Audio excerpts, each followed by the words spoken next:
فاسألوا أهل الذكر إن كنتم لا تعلمون.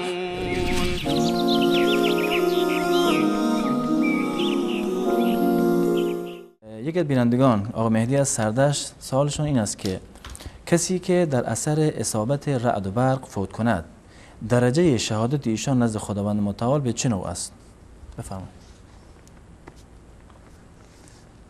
الحمد لله والصلاة والسلام على رسول الله وعلى آله وصحبه ومن اتبع هداهم الى يوم الدين و بعد.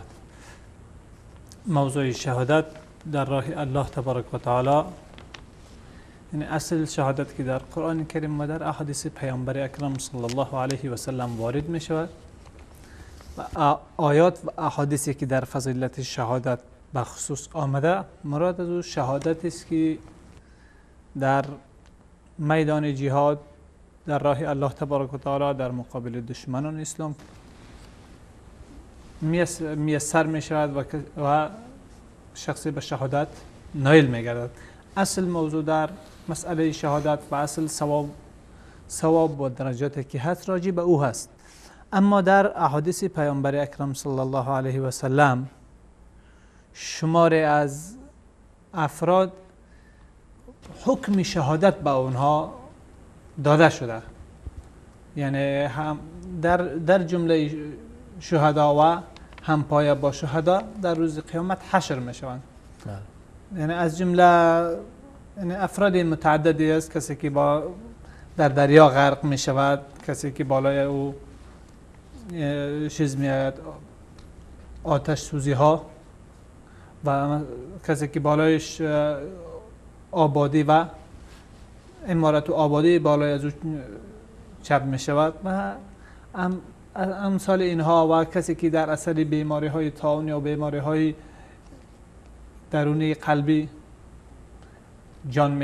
جان میده که والمبطون شهیدون. تمام اینها یعنی چیزهایی است که الله تبارک و تعالی بالای افراد یک نوع احسان و انعام کرده که برشان اجر و پاداش شهادت برای اونها برشمرده. اما برمیگرده پس به اینکه ضمن شهادت برای اونها نوعی حساب شود، هم درجه با شهادت در راه الله تبارک و تعالی بوده باشد و این موضوع یقینی هست که چنین نیست، اما در میزان اونها و هم پایه با آنها الله تبارک و تعالی نام و لقب شهید به اونها هم دادن. مورد دیگری که اینجا لازم به بحث است که اصل در این افراد معیاری اصلی هم لازم هست که مد نظر بوده باشد، نه که تنهایی که غرق شد با مطلق غرق شدن شهید شد، یا که آبادی و عمارت بالای او ریخت خراب شد او شهید شد، یا با مرض شدیدی شکم و طاعون و آفت طاعونی و مرگ میر با او پیش آمد او شهید شد. بلکه اصل در اینجا ایمانداری اصلی او معیاری اساسی است.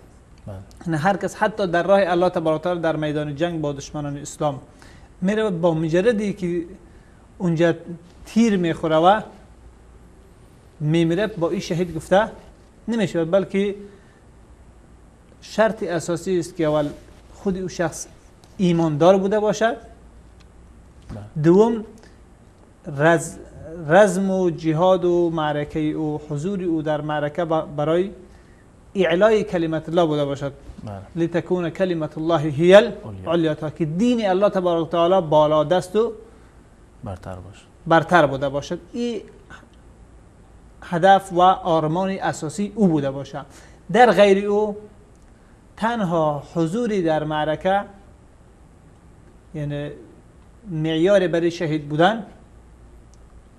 بودن نیست. لذا یک مسئله عمومی در و مورد اتفاق علمای اسلام است که شخصی که در میدان معرکه کشته میشه و با تیری دشمنان اسلام، ما توقع داریم که شهید بوده باشه، اما طور یقینی گفته نمیتوانیم که او حتما شهید است، چون از آنچه که در دل داشته طور کامل ما خبر نداریم، با خبر نیستیم. ما از ظاهر و حالات ظاهری اطلاعی داریم، او هم اطلاع خیلی ناقص هست.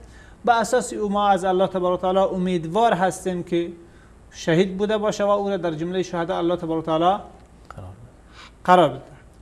اما موارد دیگری که آمده که این حالات هم جزئی از شهدای امت به شمار میروند، اونها موارد است که حکم با اونها داده شده. قسمی که مثلا که در حدیث آمده که کسی که رفته 2 رکعت در خانهش وضو گرفته، رفته در مسجد قبا 2 رکعت نماز میخونه، برایش ثواب یک عمر نوشته، یک عمر است. این است که این عیناً معادل عمره بوده باشه، چون اونجا کسی که عمره میکنه ثواب یک عمره برش نیست، بلکه ثواب از 10 تا به 700 برابر برای عمره برای از او ثواب هست. اون نفر که اونجا عمره انجام میده امکان داره که کم از 10 برابر تا به 700 برابر اجر برایش بوده باشد. اینها چیزی که همه که بالاتر از یک، همه چیزهای افزوده است از اون نفری که رفته 2 رکعت نماز تنها در مسجد قبا میخونه. یعنی برابر یک عمره برای او ثواب نوشته میشه. اما نه ای که مثلا فریضه عمره از گردن او ساقط شود، یا که معادل با کسی که عمره ادا میکنه ثواب داشته، چون او معادل چندین عمره ثواب برای خود کسب میکنه. به همین منوال کسی است که افرادی که با اونها اجر شهید یا حکم شهید برشان